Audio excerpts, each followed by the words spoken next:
Você sabe por que ninguém acreditava na hortelã no meio da roça? Porque todos falavam, não menta pra mim. Fala pessoal, tudo bem? Eu sou o professor Luciano Kenji e você está no Cinegel. Você é do tipo que é possessivo, possessiva, são coisas suas e você não compartilha?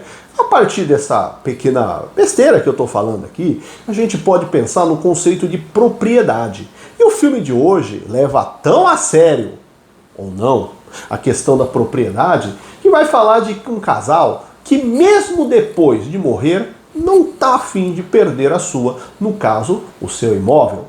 Mas afinal, essa definição de propriedade imobiliária, no caso do Brasil, você sabe quando ela surgiu? Não está entendendo nada a associação do filme com o que eu estou falando? Então, vem conferir comigo!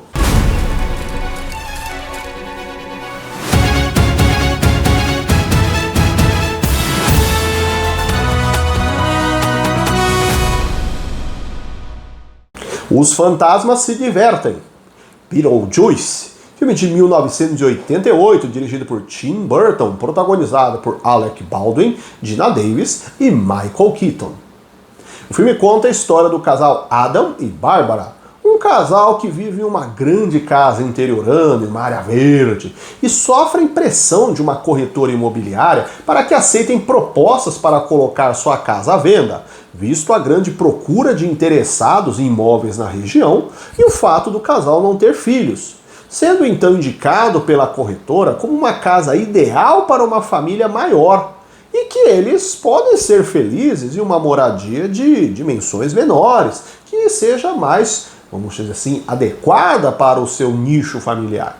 Um dia, felizes para se curtir as férias, eles voltam para casa de carro quando Adam desvia de um cachorro para não atropelá-lo e acaba caindo com o carro em um rio.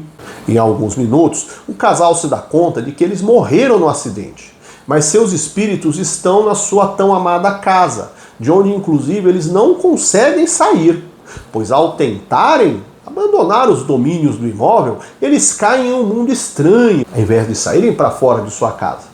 Eles encontram e começam a ler um livro que conta como se dá esta transição pós-morte. Mas logo percebem que a corretora imobiliária, enfim, conseguiu o que queria. Ela vendeu o imóvel e logo o casal vê os novos moradores perambulando pela sua casa. Eles vêm, mas não conseguem ser vistos por esse grupo de novos moradores, formado por Charles, um investidor imobiliário que comprou a casa já visualizando a expansão de empreendimentos na região, a sua segunda esposa, Délia, que acredita ser uma grande artista plástica, e a filha do primeiro casamento de Charles, Lydia, uma adolescente gótica e meio depressiva, que é a única humana que consegue ver os espíritos de Adam e Bárbara na casa. Inconformados em verem sua casa ser invadida pelos novos moradores e querendo preservar o seu patrimônio, eles acabam conhecendo os serviços de Beetlejuice,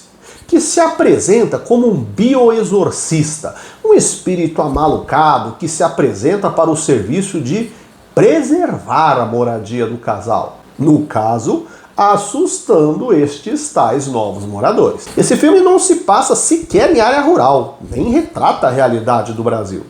Mas eu estava reassistindo ele e durante esse momento, esse déjà vu, me veio à cabeça uma reflexão geográfica sobre essa discussão da casa como propriedade. Destacando que há no canal vídeos sobre o tema com foco de outros elementos específicos, que você pode conferir assistindo depois da publicação deste, aqui no canal, vendo vídeos sobre os filmes Dois Filhos de Francisco e Jeca Tatu. Para entendermos a questão da propriedade de terras no Brasil, precisamos retomar o ano de 1850, quando foi decretada a Lei de Terras. Mas, para fazer mais sentido, vamos comparar o histórico anterior a esta lei, para que você faça a associação e entenda as suas mudanças dentro da composição do acesso à terra. No Brasil colonial, o acesso à terra se dava no processo chamado de sesmarias. Nesta lógica, o governo português concedia a terra a um proprietário que a ocupava, em troca de que ele tornasse-a produtiva. A ideia é que ele deveria usufruir economicamente desta terra para que o governo português cobrasse impostos sobre ela, em troca de sua concessão.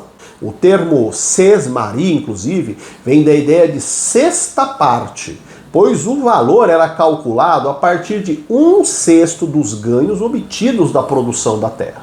Esta era uma estratégia que Portugal promovia já na Europa, antes do início da colonização, com a lógica de não deixar terras ociosas e promover o enriquecimento da coroa a partir desta massificação de produção e, consequentemente, a cobrança tributária do governo. Simples assim. Mas a lei de terras muda esta lógica no meio do século XIX, porque ela institucionaliza que para se ter acesso a uma terra e torná-la sua propriedade, é necessário que a pessoa compre ela. Inclusive, sendo a compra a única forma reconhecida de acesso a essa terra. Eu sei que ouvindo assim parece meio óbvio, mas entenda que soa óbvio, pois foi criado lá em 1850 e de lá para cá nunca houve um rearranjo da forma como se dá esta dinâmica. Por isso parece meio trivial, porque nós repetimos esta fórmula ainda hoje no século XXI.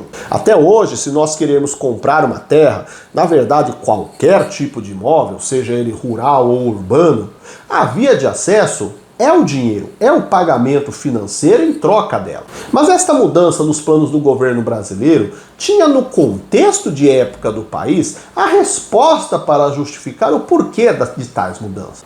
Este foi um momento de transição em muitos cenários do Brasil, que tinha se tornado independente de Portugal em 1822 e iniciou mudanças internas a partir da chegada da família real portuguesa em 1808. Trata-se de um momento na qual, gradualmente, o Brasil está implantando leis que planejam proibir o uso de mão de obra escravizada no país, a partir de um pensamento externo, promovido pelos ingleses, de que a escravidão seria uma grande falta de visão de longo prazo que os colonizadores promoviam, pois achavam que explorar gratuitamente uma mão de obra seria um grande benefício. Enquanto essa nova lógica econômica difundida é de que a mão de obra assalariada é fundamentalmente mercado consumidor. Ou seja, você paga um funcionário para ele retornar em mais lucro para você, criando um mercado consumidor maior. A Lei Áurea, que instituiu a proibição da escravidão como prática legal no Brasil, é apenas de 1888.